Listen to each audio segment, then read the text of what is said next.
What's up, Guardians? It's Frail Rain here, and today we are going to be taking a look at the Nightfall for the week of April. It is April 21st. So this week we have the Archon Priest with Rainbow Burn. That's right, Void, Solar, and Arc are all on. Everyone's going to have fun using their favorite weapons, and we're all around going to have a great time with no light switch, no angry, no juggler. It's going to be great. So let's just jump right into it. There's not really much more I can say. Guys, this is one of the easiest burn Nightfalls to handle, and this is just one of the easiest strikes to handle anyway. So my first tip, when you get to this place, go ahead, go into your pause menu. Check out, make sure you have all your armor on. Maybe you left your low armamentarium. Maybe you got to break down a few things from the rock strikes you were grinding. Maybe Shadow White isn't good because it's not, and you need sunsetting because it is. Do what you got to do. And that little time killing has just made a lot of these enemies kill each other because it's all burn. And you can do that for every section pretty much throughout this whole thing, is let the enemies just sort of take each other out. There's not much to worry about in this next room.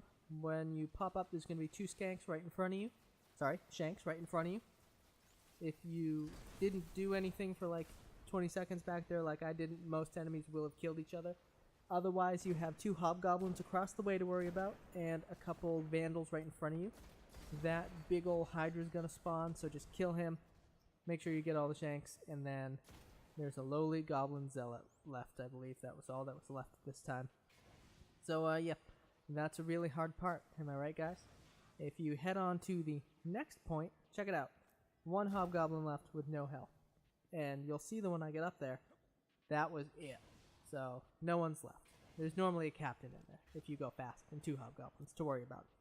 So, skipping ahead to the next section, we have the standard protect the Dinklebot 3-wave attack sort of thing. Those guys are fighting down there, so I just like to let them do their thing for a little bit. An important thing to note, normally, if you're soloing this, you can hang back on the big cliff platform thing. Can't do that this week.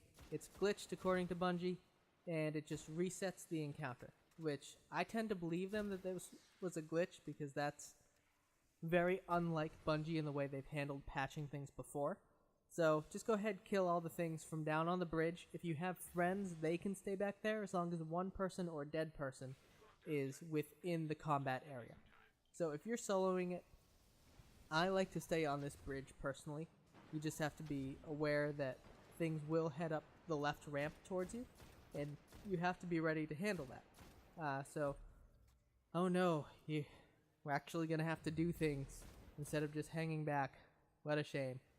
I joke, but you know what? This is pretty easy, guys. There's going to be 3 Axis Minotaurs that spawn at the beginning, and 2 Axis Hobgoblins that spawn for this round.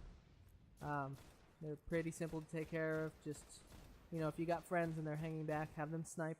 Otherwise, you just, do your thing. Be careful. Don't die and make them come down and get you, which I did once, but I edited it out so you guys would think I'm better than I am. After the first round, you're going to have 3 hobgoblins in the cave behind you. Just go ahead and kill them with a rocket. If you don't have a rocket but you have your super, I believe most supers will be able to take care of them.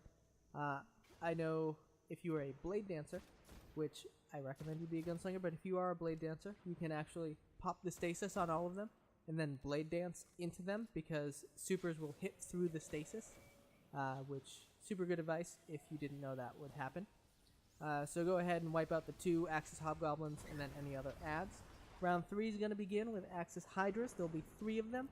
Watch out for the Harpies coming up on your left. If you're doing this alone, wait to make sure you get rid of those Harpies first because they shoot fast and they shoot deadly. And then just go ahead and turn to the Hydras and waste them. That's it. Very easy section. Make sure you have Arc for the Harpies, Fang of Ear Ute, Fatebringer, any sniper, fusion rifle, shotgun, machine gun, rocket launcher with Arc. All very useful for them for that section.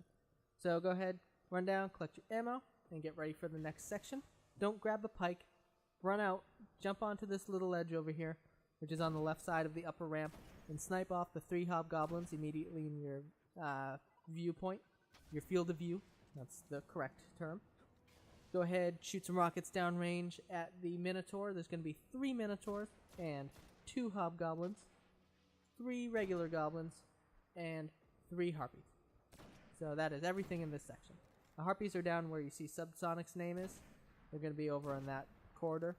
Most people try to take a Sparrow through here and wind up getting killed for it. Don't do it, guys. Play it safe. It takes an extra 2 minutes, and you don't have to redo the whole first part again. So hop your Sparrows, head down to the next part. Just hang back. The Axis Hydras won't be able to hit you if you stand as far back in this hallway as you can. Kill the Hydras first. Watch out for the Hobgoblin on the ledge, especially if you're level 28. Just kill them. We're going to move on. This spot I'm going to show you is essential for soloing this. Right up here on this rock, if you are alone, this is your home now. This is where you live. This place and the little entrance rock to catch any guys who go under this place. So, just be very aware that you do not want to go out into this area. You're going to see a couple times during my video that people will die because they're out there. So after you kill off the first wave of ads that are just all fighting, which again you can let them fight each other, you're going to have spawns in the very back like you saw, and in the right hand cave section. So do your best to just pick them all off. Don't move too far forward like you just saw me do, or you're going to get the turn back signal. In an alternative to running back like I did, you could have walked down onto that rock, but that's a little bit, you get pigeonholed. I don't like it as much. So if anyone dies down there, don't go try to get them.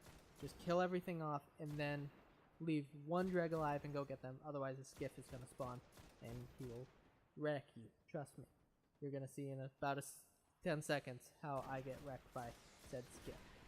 So I made it down. There were 2 Dregs left. I revived my friend. The Skiff came.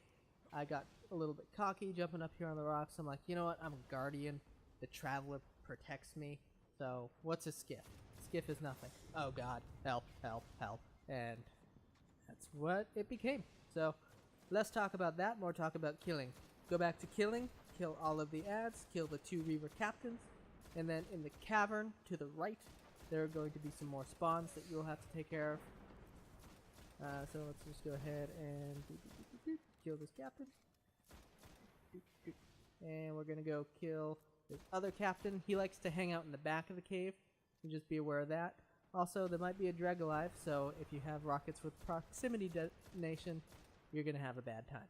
Like I just did. I wasted a Galahorn. It's not a thing anybody wants to do. It really isn't. Collect your ammo, get ready to release the priest, and I'm going to show you the easiest way to kill this guy. As long as you have a friend with you, you're guaranteed to be able to kill him. If you don't have a friend, you're going to stay in the spot I showed you. You're going to watch the sky for skiffs that are coming in and hide in regular intervals. And he's going to hide behind the rock on the right, and he's just going to be poking his head in and out. You're going to be walking back and forth on the do not enter area, and it's going to take you about 5-10 minutes, but you'll get him down. If you got a friend, pop a weapon to light bubble right where I just did, and then blast him with your rocket launchers. You don't need a Galahorn. It's very helpful, but if you just got Hungers of Crota or good one-way tickets with like horseshoe grenades, then that's fine. It's going to take you a full round of one person plus a synthesis, and then a full round of another person, and that'll finish it.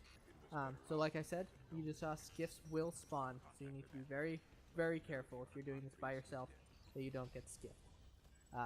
It's one of the easiest ways to die and lose out on all the sweet Ascendant shards. Don't worry, I also got Plan C and my second Hawkmoon, so it was a good week. Celebratory rocket, and we have it. Thank you guys so much for checking in.